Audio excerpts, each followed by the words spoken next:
শুভ সকাল বন্ধুরা, কেমন আছেন? নতুন একটি ভিডিও নিয়ে হাজির হয়েছি আপনাদের মাঝে। গ্রামের বাড়ি বেড়াতে গেছি, সবাই তো জানেন।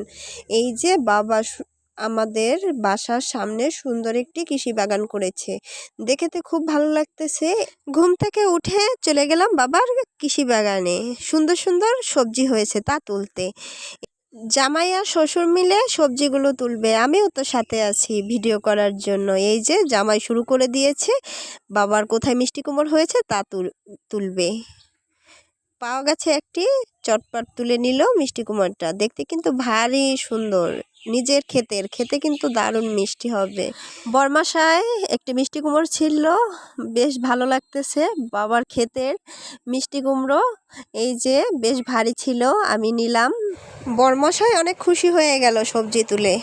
ভাল লাগতেছে, সকালের আবহাওয়াটাও অনেক সুন্দর ছিল, তার সাথে সবজি তোলা আসলেই অনেক সুন্দর। এখানে বাবা অনেকগুলো করলা হয়েছে, করলা বাবা তুলতেছে। আজকে ফ্রেশ সবজি দিয়ে বিভিন্ন রকম আইটেম রান্না, লাগানোর জিনিস খেতে খুব সুস্বাদু। শাকগুলো টাটকা ছিল, তার সাথে মিষ্টি কুমড়ো আর করলা অনেক সুস্বাদু খেতে হবে নিশ্চয়ই। আজকে রান্না হবে, আমরা সবাই মজা করে খাবো গ্রামের ফ্রেশ তরকারি। কার কার পছন্দ কমেন্ট করে জানান তো। আর কে কে গ্রামে থাকে এরকম সবজি লাগিয়ে খান তাও কমেন্ট করে জানাবেন।